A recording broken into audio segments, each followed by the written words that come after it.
Bismillah. Assalamualaikum warahmatullahi wabarakatuh. Waalaikumsalam warahmatullahi wabarakatuh. Alhamdulillahirabbil alamin hamdan katsiran thayyiban barakan fi asyhadu an la ilaha illallah wahdahu la syarikalah wa asyhadu anna Muhammadan abduhu wa rasuluhu la nabiyya wa rasula ba'dah. Allahumma shalli wa sallim wa barik ala nabiyyina Muhammad wa ala ali Muhammad. Haula wala quwata illa billah. Segala puji bagi Allah Azza wa Jal atas karunia nikmatnya kita dimudahkan Allah ketemu di majelis kita Teras Dakwah ini di spesialis tentang jodoh. Kalau hari Rabu pekan ke berapa ini? Kedua ya, insyaallah dengan saya. Saya potong rambut jadi beda sekarang dengan Mas Adi ya, kembaran saya. Ya, ini salah satu persiapan untuk menuju pernikahan ya. Jadi mohon doanya mudah-mudahan ya agak wangun lah ya. Masa mau nikah gondrong itu kan agak wangun. Nanti gondrongin lagi. Nah, kalau saya potong rambut lagi berarti tanda-tanda mau nikah lagi. Semoga bisa dipahami ya dan ditiru. Amin Allahumma. Kita nggak bahas ya. Nanti kita sharing kok, banyak tanya jawabnya. Nanti tanya jawabnya di sesi kedua. Mbak Daisa. Iya, karena Baik, ini berapa menit berarti? Tinggal waktu berapa menit ini? 10 menitan atau 15 menit? Ya. Jalan cepat menuju akad. Ya harus ada calonnya ya. Mau akad dengan siapa? Syarat pertama harus ada calonnya. Ustadz nyari calon gimana biar cepat gitu kan ya? Ta'aruf biar cepat, segala macam cepat-cepat. Ketahuilah yang segera pingin cepat-cepat itu setan. Benar, setan itu hobinya ngajak buru-buru. Maka tenang. Saya berkali-kali cerita di sini di Teras Dakwah yang paling banyak gagal dalam berumah tangga padahal prosesnya itu ta'aruf. Prosesnya itu nggak pacaran, artinya nggak maksiat. Tapi sering gagal, akhirnya rumah tangganya gagal. Tahu nggak kenapa? Karena terlalu pingin cepat. Saking cepatnya nggak peduli lagi. Pokoknya Ustadz saya direkomendasikan sama si Fulan ini teman saya orang soleh, nggak mungkin dong dia ngerekomendasikan yang buruk buat saya. Nah, saking percayanya sama rekomendasi dari kawannya yang soleh tadi, dia percaya aja. Selain percaya aja karena melihat usianya juga sudah mulai expired. Nah karena usia sudah mulai expired, kadang-kadang nggak pakai mikir, nggak pakai ta'aruf, asal cepat. Ternyata saya tanya berapa lama emang? Seminggu Ustadz. Waduh, seminggu itu ta'arufnya? Enggak Ustadz, mulai dari ketemu sampai nikah, sampai akad tuh cuman seminggu. Lah resepsinya? Enggak, kita nggak pakai resepsi Ustadz. Kita langsung akad, resepsinya masih nanti Ustadz, nunggu kita ada duit. Yang penting kita akad dulu. Belum sempat resepsi, pernikahannya sudah bubrah. Belum resepsi. Karena apa? Tidak diawali dengan ta'aruf. Maka ta'aruf itu harus ya, supaya kita nggak seperti beli kucing dalam karung. Baik teman-teman semua dirahmati Allah. Satu, jalan cepat menuju akad, yaitu jangan lupa ini dibiasakan tuh setiap amalan kita ya, setiap apa aja. Apa itu? Melibatkan Allah. Mestinya Mas Lukman ini paling apal nih. Pokoknya yang pertama harus melibatkan Allah. Mau melangkah setor CV, kurikulum vitae kita itu ya, biodata itu tetap storkan dulu ke Allah. Sebelum storkan ke entah itu ke kawan, ke ustadznya, ke murabinya, murabiahnya, ke lembaga ta'aruf, storkan dulu pertama ke Allah dulu. Teman-teman bikin, udah selesai bikin, bawa ke sejadah, pokoknya sholat dulu, storkan ke Allah. Ya Allah, ini CV saya, ya Allah, tolong ya Allah, mudahkan saya ya Allah dapat jodoh ya Allah. Ini sudah CV saya ya Allah, yang saya masukkan ke 25 kali ya Allah. Nangis tuh sampean. Kata malaikat, tanggung 25. Tar 27 aja sekalian, biar kayak pahala sholat berjamaah. Jangan ya Allah. Dia mintanya 25. Ya Allah, ini sudah 25 ya Allah, saya pengen yang 26 ini sukses ya Allah. Kata malaikat lagi, udah jangan 27, nanggung 30 aja sekalian biar genep kayak sebulan gitu kan. Malah malaikat yang debat ya kan. Ya intinya pokoknya biasakanlah biodata ta'aruf itu setorkannya ke Allah dulu.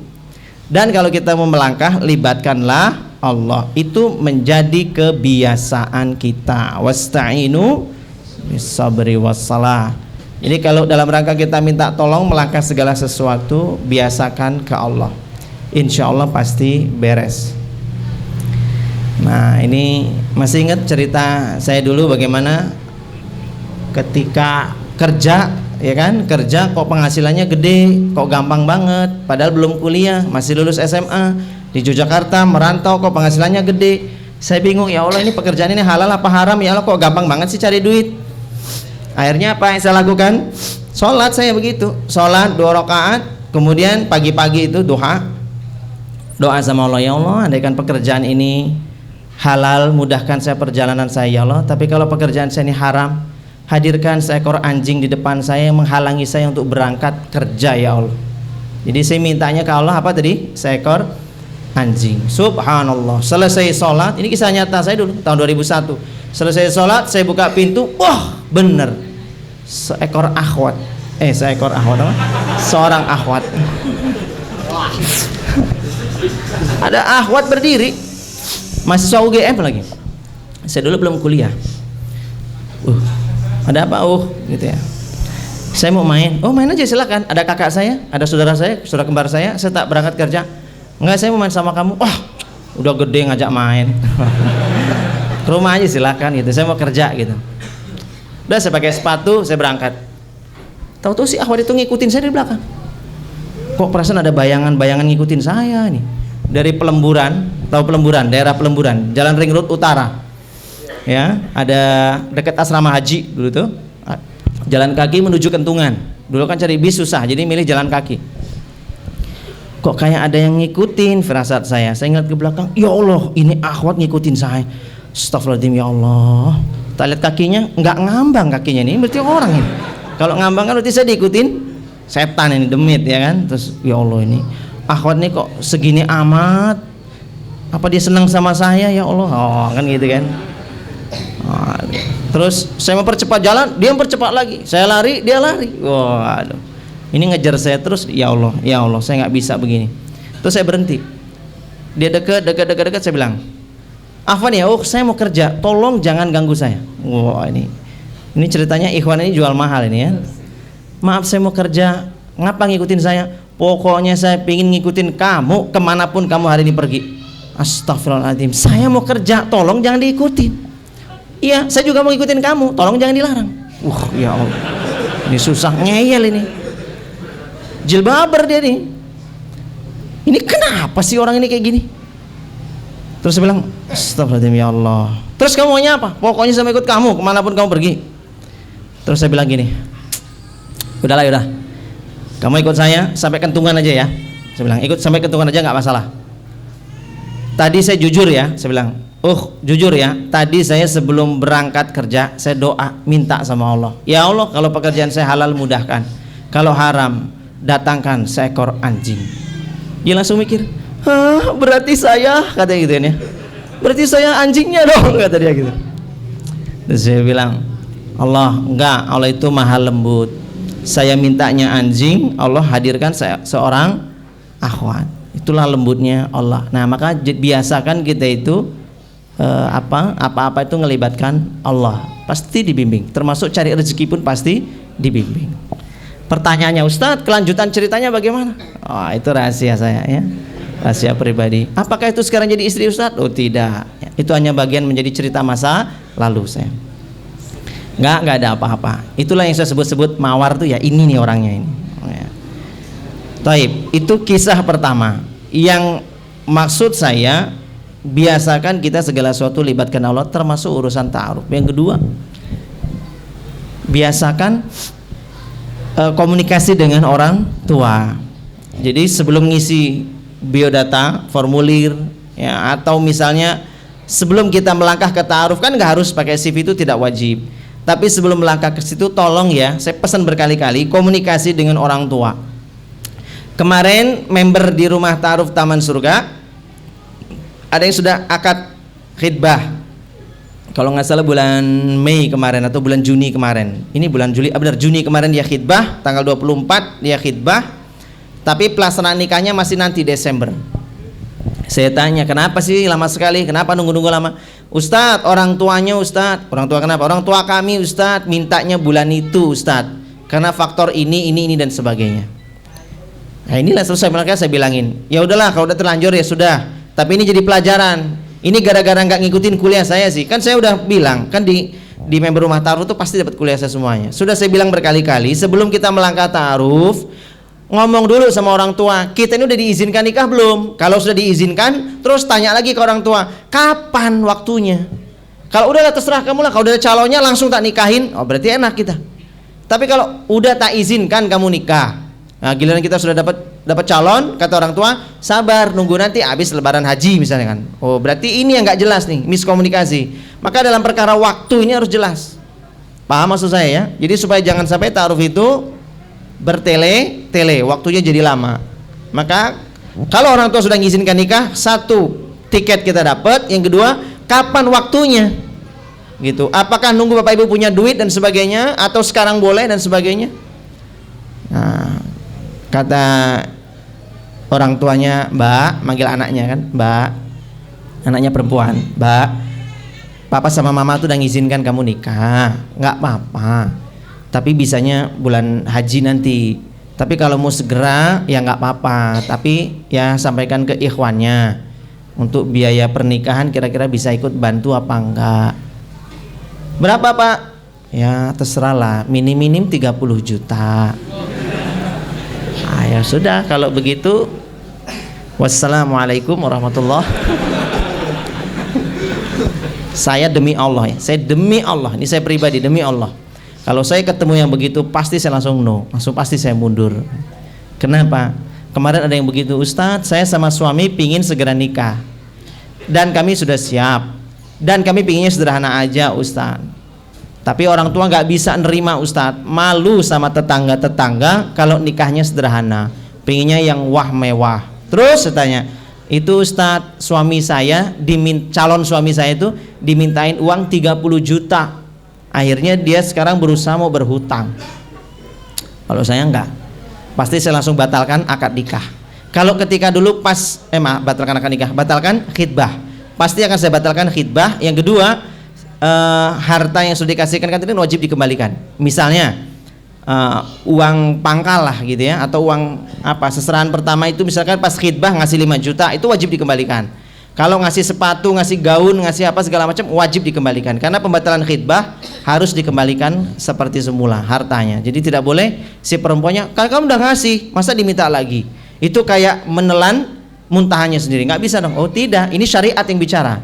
Secara Islam itu kalau khitbah batal maka harus dikembalikan harta yang diberikan. Kalau saya pribadi milih itu. Ustadz ya, kalau kita memang duitnya ada bagaimana? Ya itu pilihan. Kalau duitnya ada itu pilihan, tapi jadi catatan.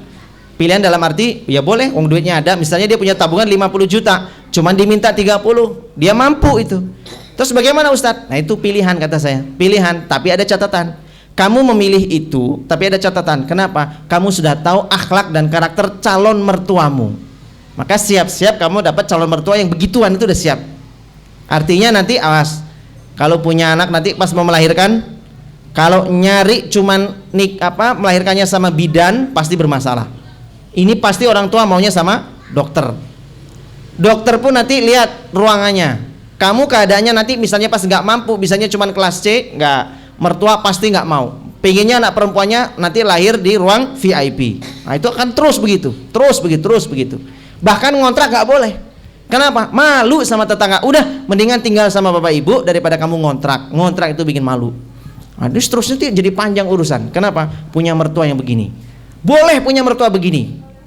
Syaratnya satu aja. Dia sudah tua dan sakit-sakitan. Nah itu aja. Ini benar. Kalau masih sehat itu ujiannya panjang. Ya bisa dipercepat sih dengan menerapkan cyanida atau baygon.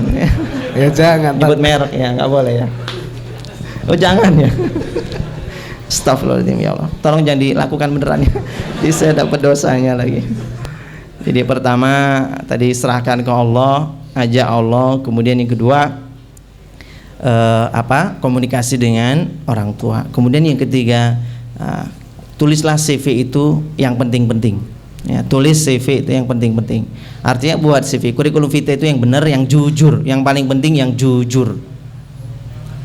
Jujur. Bedanya CV laki-laki sama perempuan apa? CV perempuan itu kurikulum vitae kalau nulis ya, kalau ngisi, ini perbedaannya. Kalau perempuan tuh makin ditinggi-tinggiin, makin terlalu jujur. Bukan jujur ya, terbuka. Makin ditinggi-tinggiin, makin diceritakan prestasi, makin susah dapat jodoh. Misalnya ditulis ya,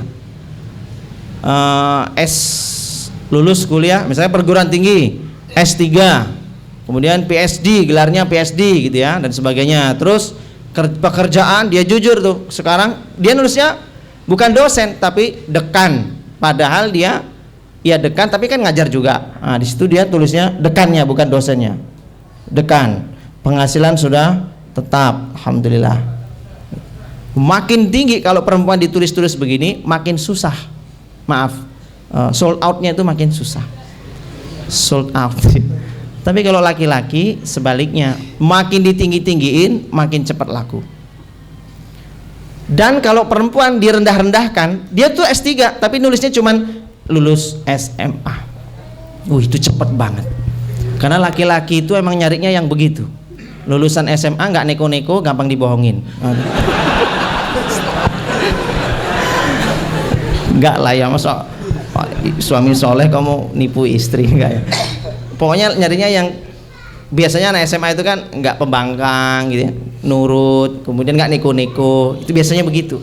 Dan ini umumnya begitu, umumnya lah, walau tidak semua ya, karena tetap bagaimanapun ketaatan dan ketakwaan seorang itu, wanita itu tetap kepada Allah. Walaupun dia pendidikannya tinggi, kalau dia solehah, taatnya lebih tinggi, maka dia pasti tidak akan pembangkang, itu keras kepala itu nggak mungkin.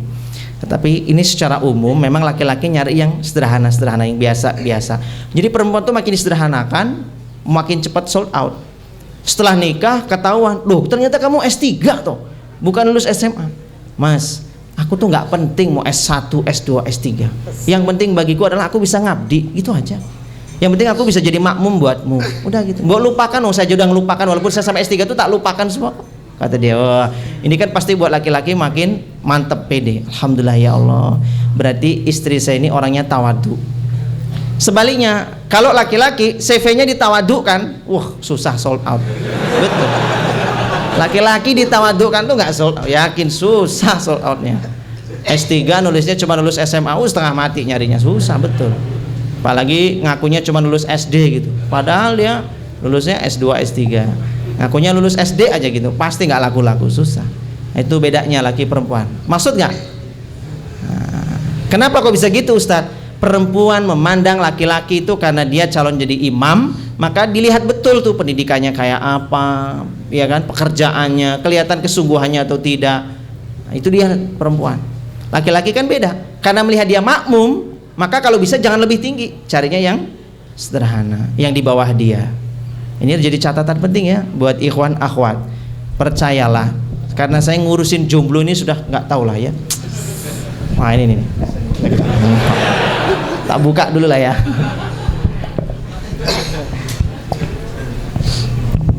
Apa nih tulisannya nih? Jomblo jangan dibully tapi dikasih solusi. Terus apa ini bawahnya ini? Rumah ta'aruf taman surga. Satu. Siapin amplopnya.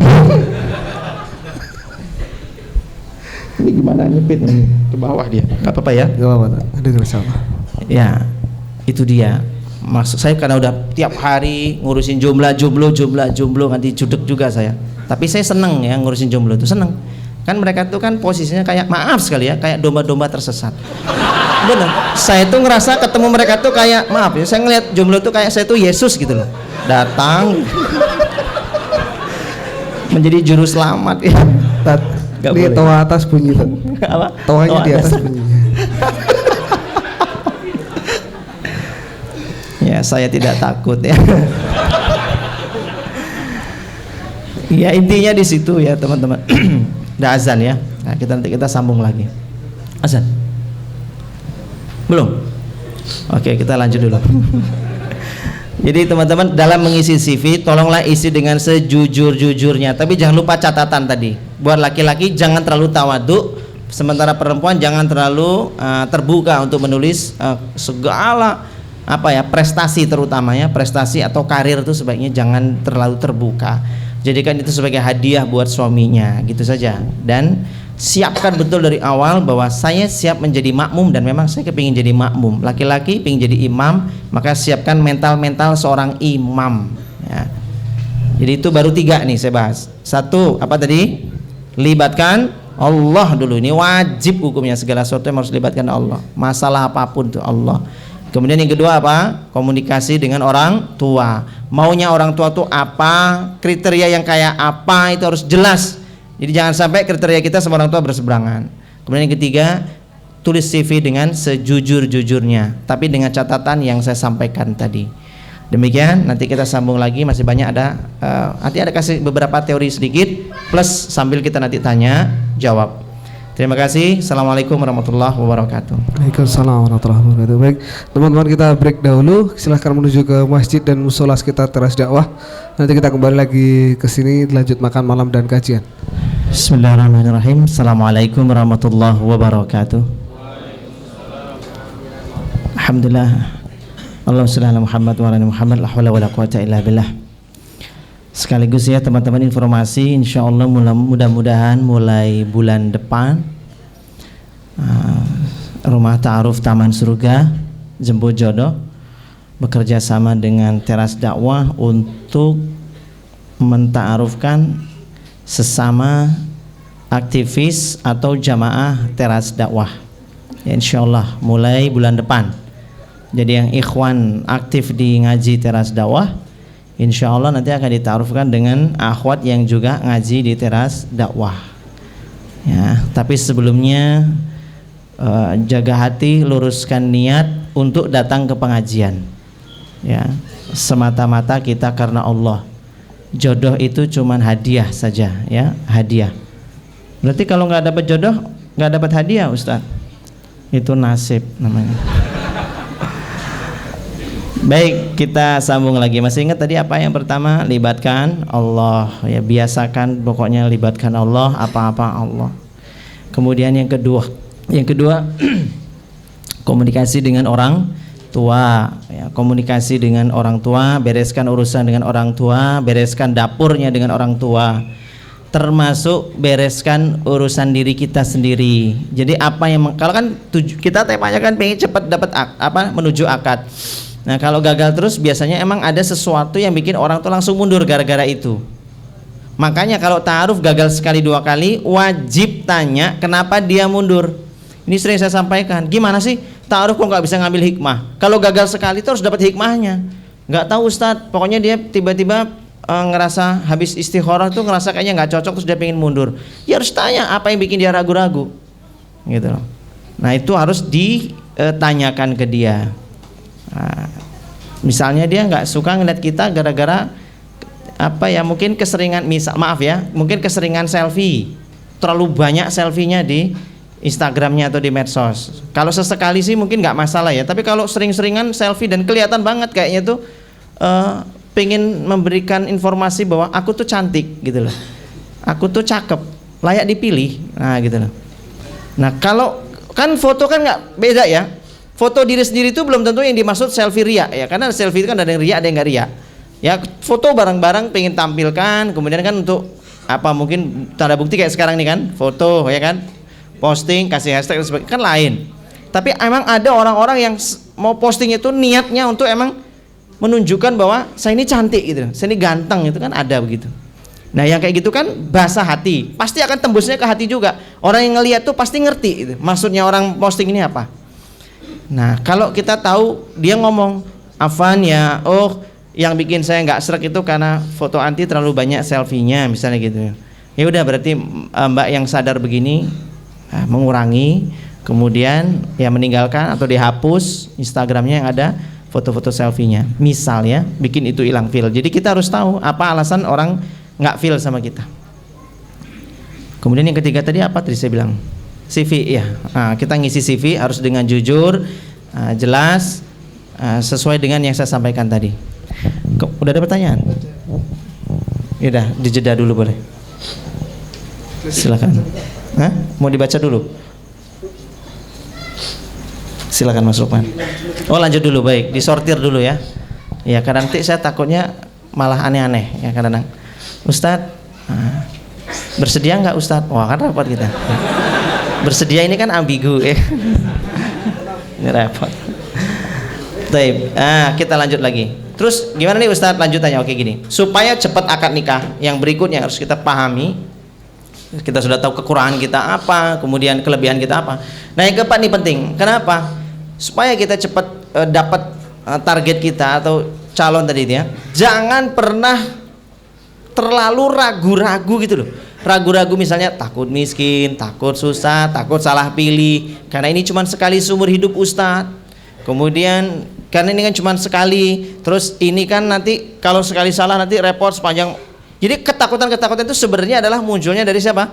Syaitan. Syaitan itu kan kerjanya cuma begitu, hanya nakuti. Jadi bikin kita was-was terus, waswisu fi sudu rinnas. Jadi biar hatinya itu was-was, terlalu was-was tadi, takut gini, takut gitu, takut gini. Mas-mas juga gitu sama. Aduh Ustadz, saya belum mapan Ustadz.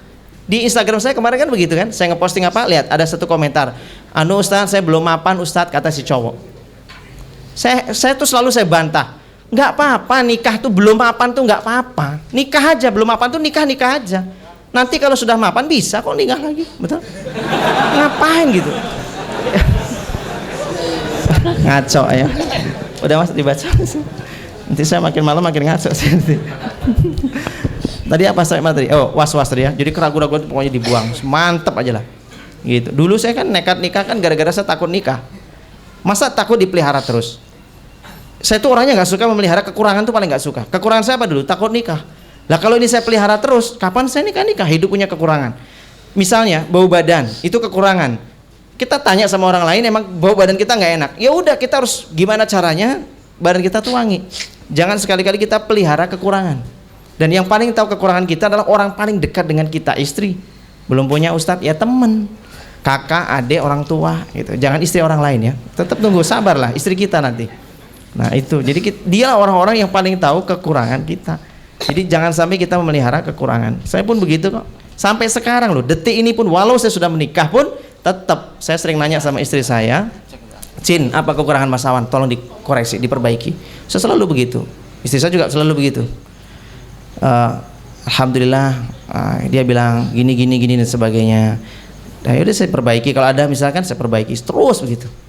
Ingat ya, kalau kita itu nggak punya kekurangan, arti di depan orang yang akan kita ajak bicara, maka ucapan kita itu pasti gampang diterima.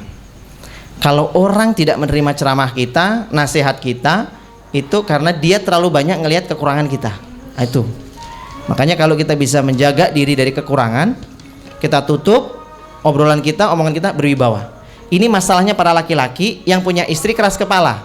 Gimana cara Ustadz nasihati istri yang keras kepala? Caranya tanya sama istri kekurangan kita.